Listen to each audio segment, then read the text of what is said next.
Il s'agit d'une réflexion, voir comment on pourra mettre en place ces poules de collaboration qui sera beaucoup plus informelle pour se partager ces informations-là, mais aussi décider sur des options en termes d'influence, sur des politiques de sauvegarde sociale, mais aussi des sauvegardes sur les plans de justice climatique. Je pense que la particularité sera décidée par les gens parce que nous sommes dans les réflexions et il y a toujours des vides, comme vous le savez, il y a des initiatives qui sont au niveau national, au niveau global, mais beaucoup plus avec,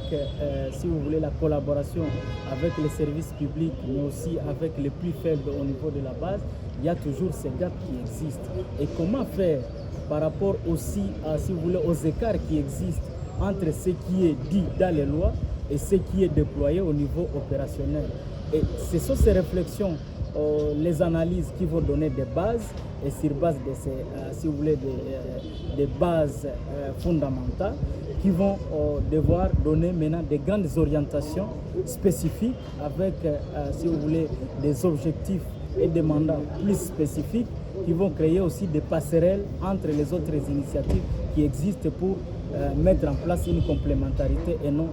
des chevauchements. Après cette réunion, il y aura une seconde réunion où il y aura, si vous voulez, des études qui vont être menées sur base des orientations qui vont découler de cette réunion. Et ces grandes orientations vont être couplées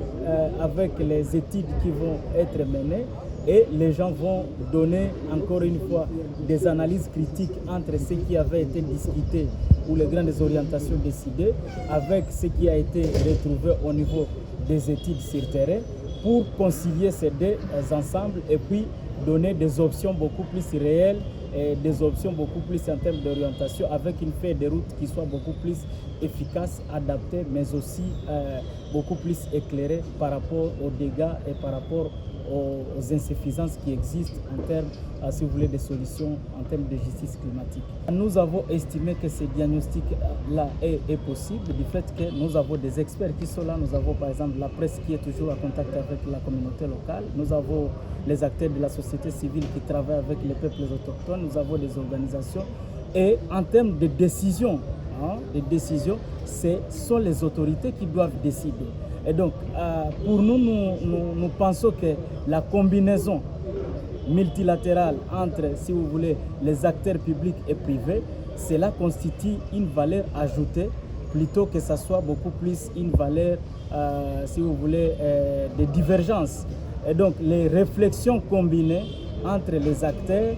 qui sont à la base, les acteurs qui ont les décisions et qui ont la mise en œuvre, les acteurs judiciaires qui sont chargés de rendre justice, va nous permettre au moins d'avoir une intersection intersectorielle entre les services qui ont une incidence sur les questions de justice climatique, mais aussi